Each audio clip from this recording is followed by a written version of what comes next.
On October the 3rd every year, Germans celebrate the political reunification of Germany. Well, celebrate is rather a strong word, actually. Most of them just take the day off work. But according to some, the German Democratic Republic lives on, and it's just off the coast of Cuba. The story goes that in 1972, Fidel Castro gave the island to communist East Germany, and it was named after Ernst Thälmann, a member of the Communist Party who was imprisoned and executed by the Nazis. It's not a very exciting island, there's nobody living there and not even a hotel, but it was a nice gesture by Castro, a token of friendship between two nations, the perfect way to emphasize the international in international socialism. And then in 1990, Germany reunified. That is to say, the German Democratic Republic ceased to exist and its former territories were taken over by the Federal Republic of Germany.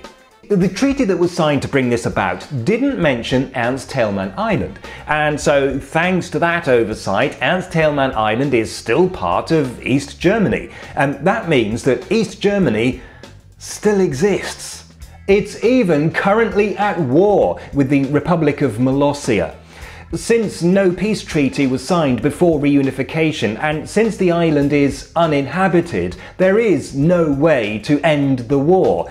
In fact, Molossia is raising funds to fight the war, saying that it can't rule out the possibility of trained attack iguanas. For those who don't know, Molossia is the successor state of Wildstein and consists of a house and garden in Dayton, Nevada, and a couple of other territories.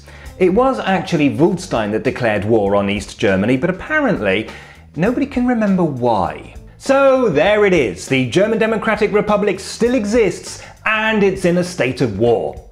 Except that it doesn't and it isn't. According to both Cuba and Germany, the island is definitely Cuban and was never given to East Germany. The gift wasn't the island, it was the name change, and it was in connection with a state visit Fidel Castro made to East Germany and the return visit by Erich Honecker to Cuba. Honecker's visit coincided with the anniversary of the death of Ernst Thälmann.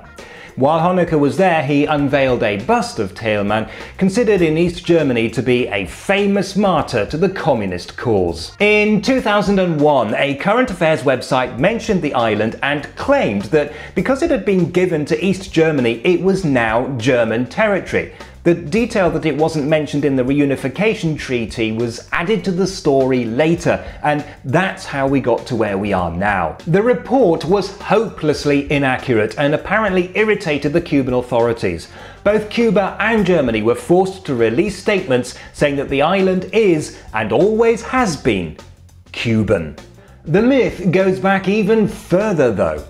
According to Frank Schöbel, an East German singer who once shot a music video on the island, a rumour quickly spread throughout East Germany that the island was in fact a personal gift from Castro to Honecker. Some people went further and dreamed of exotic holidays under the sun, now made possible because East Germany had a colony just off Cuba. As Schöbel himself put it, we were hardly able to get to Hungary. How are we going to fly to the Caribbean? Perhaps because the myth has persisted so long, even reputable media outlets have wrongly reported that Ernst Thälmann Island is an East German outpost. But this is strongly denied by all official sources, and there is no documented evidence that the island changed hands. And the Republic of Molossia? Well, it's not recognised by any country in the UN, and reading about it you get the impression that even its own president doesn't take it seriously.